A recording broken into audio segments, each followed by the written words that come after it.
Today, I'm going to show you how to beat Yu-Gi-Oh! Duel Monsters 1998, whether it's on this or this. The game was released on December 16th, 1998, selling 1.6 million copies in Japan. The manga was going very strong and the Duelist Kingdom arc was about halfway through when this game was released.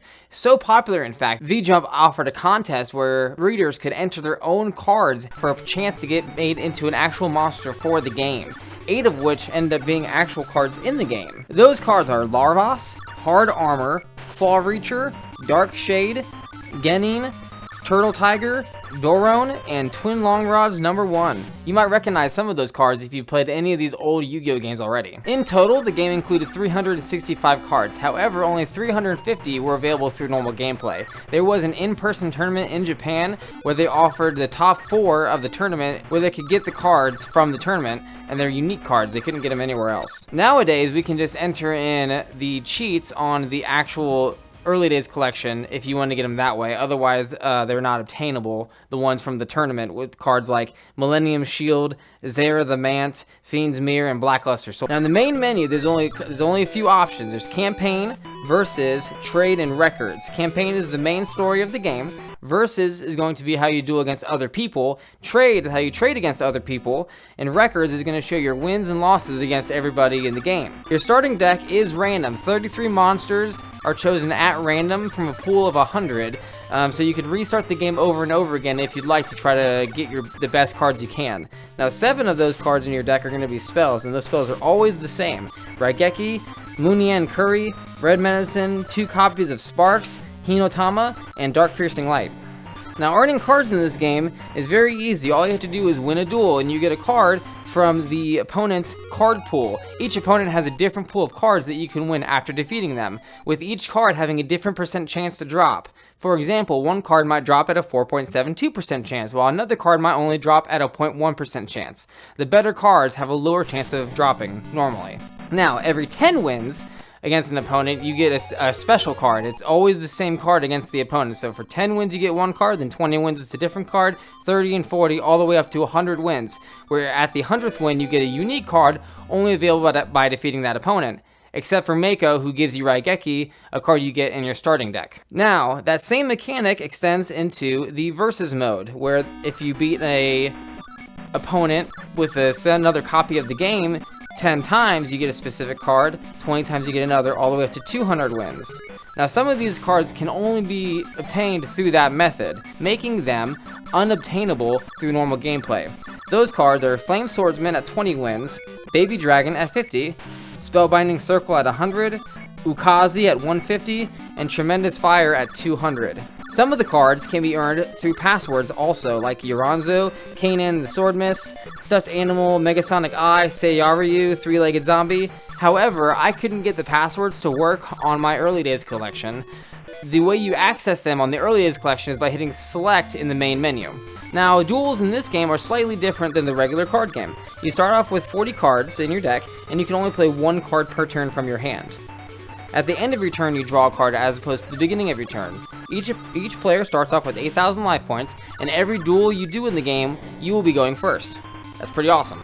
So one aspect of this game, instead of using polymerization to fuse, you take one monster and then place it on top of another monster. If it is a possible fusion combination, the fusion monster will then be summoned onto the field, and you can attack with it immediately. There are over 2,000 different combinations of fusions in this game, so I recommend experimenting with the cards that you have to see what works. One thing I found that was very easy is combining the warriors that I got from the early Joey battles with any random fire monster I had to make the Flame Swordsman. At 1,800 attack points, he could beat basically anything in the game up until the late game. Now, on the monster cards, when you give it a boost with cards like Dark Energy or Violet Crystal, there is a stage associated with that, so that you can go up to stage 1 and then stage 2, and 2 being the maximum. Cards like Spellbinding Circle that lower attack, lower by those similar stages, 1 and 2, so -1, -2. Each stage has an increase or decrease of the attack and defense of the monster by a 60%, with field spells offering a 30% increase or decrease in attack and defense. Utilizing the combination of the spell cards, field spells, and monsters is the only strategy in the game, basically just attacking with the highest attack point monsters you can make. The win conditions for the game are very similar to the card game that you're probably familiar with. Getting your opponent's life points down to 0, you will win the game. Having all 5 pieces of Exodia in your hand, you will also win the game. However, that is extremely unlikely given each piece is a 100-win prize from different people. So you have to beat essentially 5 different duelists 100 times, totaling 500 wins in order to get all 5 pieces of Exodia. One of them being Yami Yugi, who has the head of Exodia at the end of the game. So you have to beat the entire game and then beat Yami Yugi at the end of the game 100 times in order to get the final piece of Exodia. Unlikely for a normal person to do. If a player's hand is empty, the game automatically ends, and the player with the most life points wins the duel. So even if you have no cards in your hand, if you have more life points, you win. Now, getting into the main game. Each opponent, every time you duel them, will have a deck that is different from the previous time. They have a pool of cards that their deck can be chosen from. They get 40 cards at random from that whole pool of cards, with each card having a different % chance of being in their deck. So, for example, like Dark Magician, I think for one of the Yugi decks is like a 0.2% chance of him having it in his deck. At all. So he might not ever have it in his deck every time you duel him, or he might get really lucky and have it every time. It's just random. You don't know. So if you're having trouble, duel the person over and over again. Try to get them with the worst monsters that they can have. Try to re-roll to see if they can get a weaker deck. Now the first area is going to be the Boat to Duelist Kingdom, where you have 4 different opponents. You have to beat each person 5 times in order to advance to the next stage. So Yugi, Tristan, Joey, and Bakura make up the early stage of the game. I recommend dueling Joey first, as his prize cards from his milestone victories as well as his random drop pool are both very good in the early game. Beating him 5 times, you can then move on to Tristan, Yugi, and Bakura. Each of them, the highest attack point monster they have in their entire deck is going to be around 800. So as long as you have attack points higher than that, you should be okay. With Yugi having a 0.1% chance of having Mystic Elf in his deck at 2000 defense. So that's something you want to watch out for. Maybe say Raigeki for that guy. Or girl, I should say. Notable victory cards for each of these guys. Joey, all of his cards are good at every milestone except for 90, where you're going to get Time Wizard, which isn't very good. But at 100, with Joey, you're going to get Red Eyes Black Dragon. With Tristan, none of his drops are really of note as far as the milestone wins. His deck only has Skull Servant, Karibo, and Dark Plant. That's the only cards that'll ever be in his deck, so you should be able to beat him with anything more than 500 attack points. And as far as victory bonuses, the milestone wins, you get the left leg of the Exodia at 100 wins. With Yugi, you have a 2.44% chance every time you beat him for him to give you a mystical elf, so it's actually pretty good. However, Joey has better drops at higher percentages, so I would recommend still grinding Joey in the early game if you want to get your grinding out now. You do not have to grind, though, at this stage in the game if you don't want to. Beating Yugi, though, his milestone bonuses of note are Curse of Dragon at 90 and then Gaia the Fierce Knight at 100. Next is Bakura. Similar to Tristan, none of their drops are of note. None of them have very high attack points, and none of them are of too much use, I noticed. However, their milestone victories for Bakura at 90, you get Soul of the Pure, and at 100, you get Dien Kyoto the Cure Master, Kyoto the Cure in this game. Both of them raising your life points by 2,000 or 5,000 respectively. So if you really want life point gain, that's where you'll get it. However, winning 90 or 100 times against Bakura seems like overkill to get those cards. Now, on my playthrough, I was able to beat all of them without changing my deck at all from the beginning. I just beat them all 5 times in a row. It took me about 30 minutes to get past that. Moving on from there, we're going to be in Duelist Kingdom. Now, in Duelist Kingdom, you're going to have a lot of different opponents that you can duel. There's going to be 9 different opponents, and you can duel them in any order that you'd like. However, the order that I went in, that I will recommend to you, is going to be to start off with Mako. His attack points of his monsters are going to be around 1,200 at most, with a 0.4% chance of him having anything in his deck that's going to be higher than that. And then the chance of him drawing that makes it even lower, so as long as you have more than 1,200 attack points, you should be okay against him. Now, the defense on his monsters is about 1,500 to 2,000, so you might have trouble there, but you can trick the opponent if they have a monster in defense that has really high defense, and their attack's like 900. If you put a monster on your field with like 800 defense, in defense mode, they'll turn their monster to attack over it, even if your other monster can then kill it. So that's a good way to kind of trick the computer if they're having problems with monsters with high defense. Now, Mako is going to not have anything of note as far as their milestone victory wins. Raigeki being his 100th win card, and you already have that in your main deck, but if you want a second copy, there you go. You duel them 100 times, you get it. The cards you win from Mako are going to be around 1,200 attack points normally. However, it's going to be mostly water monsters. And I would highly recommend, I'm going to take a moment here to explain this, choosing a type of creature that associates with like a field spell. So you're going to think Umi, Sogen, Mountain, Yami, those kinds of things. Those are actually pretty good in this game. A 30% boost to all of your stats is actually very effective when the entire strategy revolves around high attack points.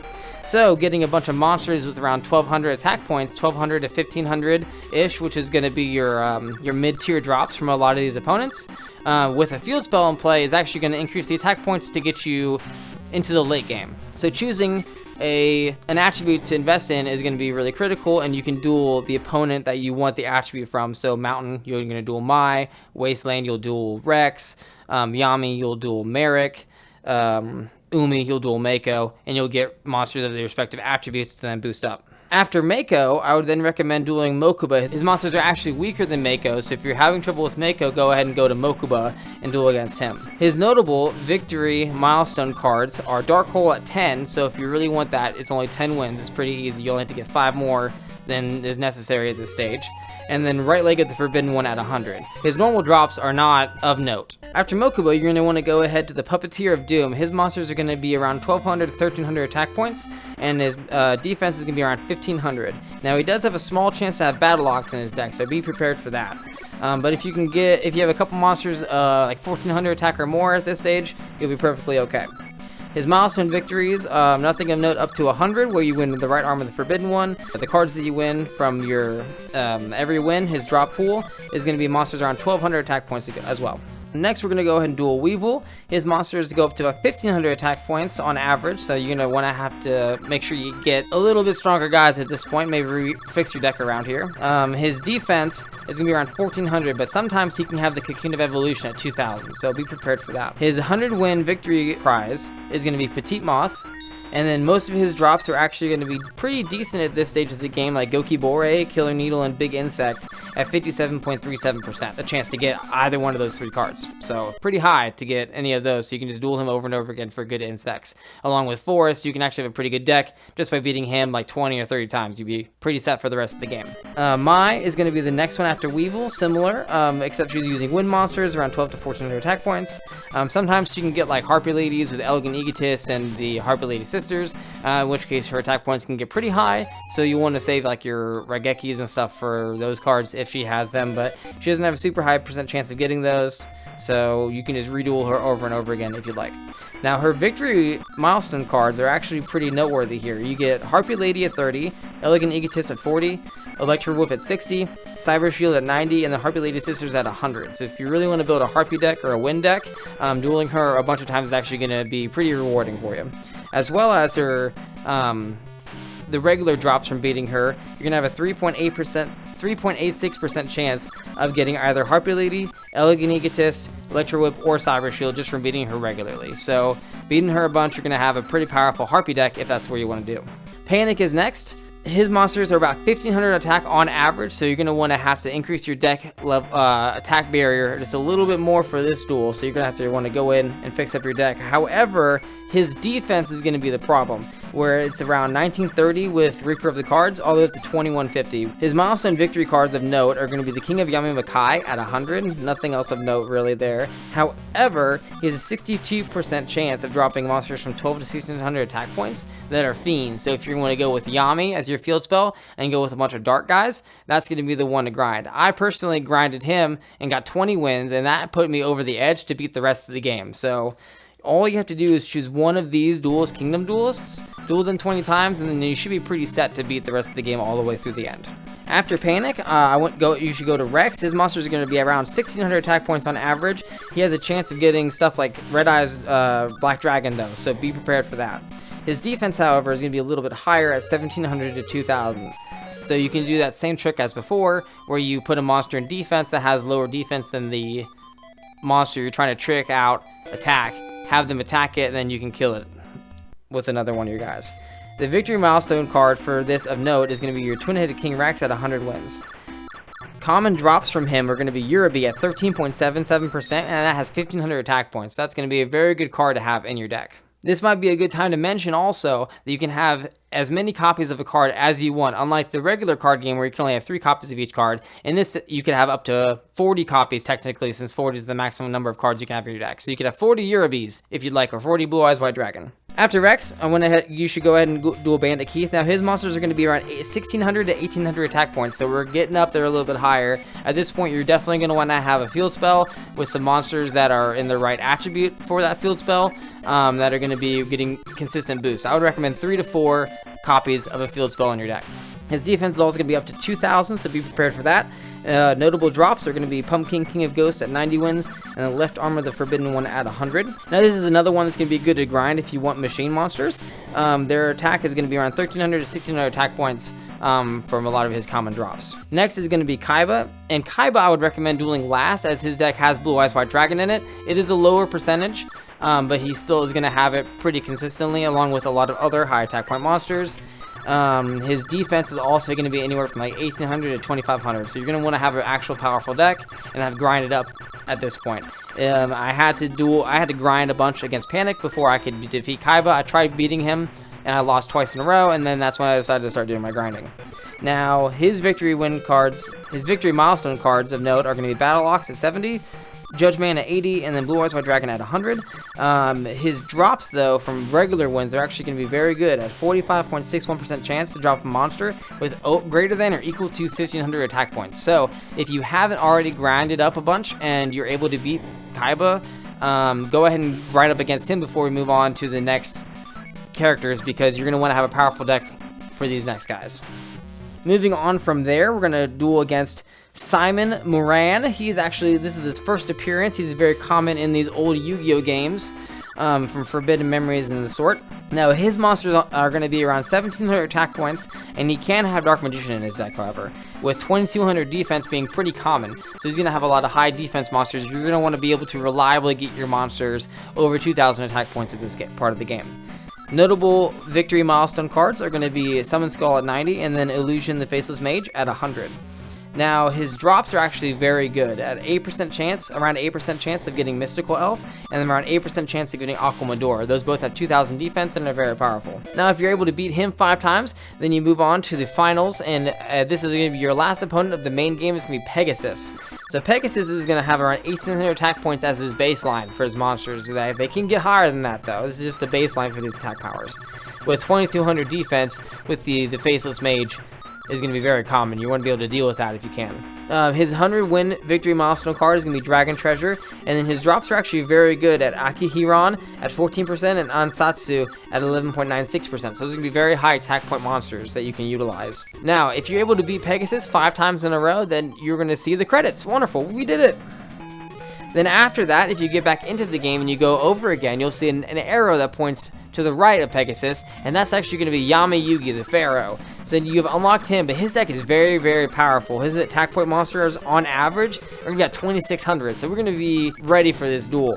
His defense is also very high at around 2,100, but it can go higher than that. That's just like your baseline. You want to make sure you can defeat that at least before going into this duel. Now, like I said before, his victory milestone card at 100 wins is going to be Exodia the Forbidden One, the head of Exodia. So if you beat everybody before this 100 times, this is going to be your last piece of Exodia. Now, if you beat him, his regular victory drops, he have a 0.05% chance of getting Dark Magician. So that's probably a couple hundred duels just to get Dark Magician if you want to get it that way. I was actually able to beat Yugi on my first try. I got very lucky with a couple different power-ups and some removal, but I would recommend grinding a lot before facing Yugi if you really want to try it out. And that's going to be it for the game. I really enjoyed the game. As someone who watched the Duelist Kingdom arc of the TV show a whole bunch, this is basically just the Duelist Kingdom rules. I read the manga as well, so a huge Yu-Gi-Oh nerd for doing that, but I did it. But after reading the manga and going in directly and playing this game, it was actually super, super fun for me. So if you watched the old Yu-Gi-Oh show as a kid and you want to experience this very first ever Yu-Gi-Oh game they ever made, I'd highly recommend you playing it. You already probably have it on your early days collection alongside those other games, so give it a shot. Well, that is going to be it for this video, guys. If you enjoyed what you saw, please give me a like down below. If you want to see more of my content, please give me a subscribe on the channel right here, or check out this video right here if you want to watch some more of my stuff. And I appreciate you guys watching. Thanks.